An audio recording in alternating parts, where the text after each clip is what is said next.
Hello అన్న, నేను ఈరోజు రామరామ్ అన్నరికి ఈరోజు పొద్దున్న ఎటు పోతున్నాను వస్తురా. ఈరోజు పత్తి తీసుకున్నాం అనమాట. సంచులు ఒక్కరొకని పోతున్నాము. సంచులు తీసుకొని మళ్ళా రిటర్న్ అయినాం అనమాట. ఇప్పుడు ఆధార్ కార్డు చూపిస్తున్నాను, సారీ ఏటీఎం కార్డు చూపిస్తున్నాను. ఇప్పుడు బండి పైన కూర్చున్నాం, గుర్తుపెట్టారా మీరు?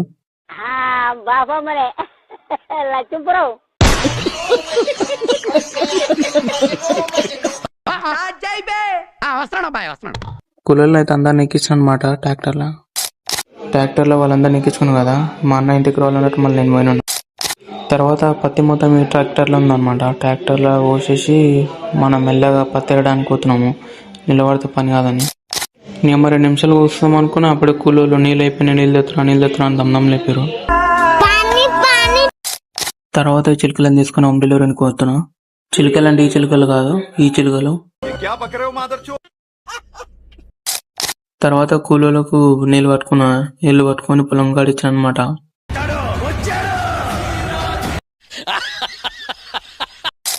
తర్వాత మళ్ళీ మన ఊరికి వచ్చిన అనమాట. ఊరికి ఎందుకు వస్తామంటే పడం తీసుకొని అనమాట. పడం తీసుకొని మళ్ళీ రిటర్న్ అవ్వాలి. ఇంటికి వచ్చినాక దుడితో కొద్దిసేపు ఇట్లా నూరిన తర్వాత పడం తీసుకున్నా అనమాట. పడం బయట ఉన్నది తీసుకొని బండి మీద పెట్టుకున్నా. ఈ పడం అయితే బాగానే బండి పైన పెట్టుకున్నా, కానీ ముందరైతే ఏం కనిపిస్తలేదు. తొంగి చూస్తున్నా. ఫైనల్గా అయితే యాక్సిడెంట్ కాకుండా సక్క పొలం కాడికి వచ్చిన. ఆరామ్స్ అందరు తింటుంటే చూసుకుంటా నిలబడ్డా. మంచిగా నిలబడి కొద్దిసేపు చూసిన. ఇంకోటి నీళ్ళు అవుతాను అనమాట. కొద్దిసేపు అమ్మ మింగిందనమాట. పత్తి దిగుతురారా అని మూసుకొని సంచి పట్టుకొని పోతున్నా అనమాట. కూలలో పక్కలకి మెల్లపోవాలి, లేదంటే అమ్మ కొట్టినా కుడుతుంది అనమాట. చిద్దున జీవితం మంచి దళిద్రం ఎక్కువైపోతుంది మామ. అందుకే ఈ వర్షం నేను కరెక్ట్ టైంలో పోస్తున్నప్పుడు పడ్డది. పడం కప్పిన.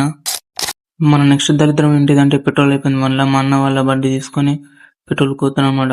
అప్పటిదప్పుడు ఎట్లా వచ్చింది మధ్యాహ్నం బండి అంటే అది నాకు తెలియదు. వచ్చిందంటే వీడు ఎప్పుడు బర్రెలు అంటాడు, ఎప్పుడు బర్రెలు అక్కడే కనిపించడం అనుకుంటారు కదా. ఇప్పుడు కూడా నేను బర్రెలకనే ఉన్నా.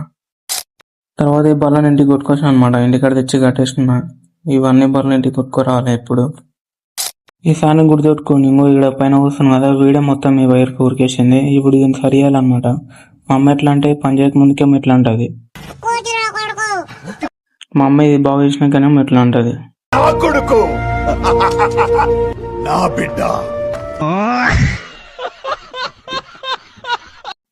ఇంట్లో ఏదైనా వైర్ కట్ అయితే మీ ఓపెన్ లో పైప్ ఉంటుంది, ఆ పైప్ తీసి ఇట్లా అతికిచ్చే చేయండి. ఫైనల్ గా అయితే మిక్సీ నడుస్తుంది అనమాట. కాలిఫోర్నియా స్టాన్ఫర్డ్ యూనివర్సిటీలో లాస్ట్ ఇయర్ ఎథికల్ హ్యాకింగ్ లో టాపరు కదా.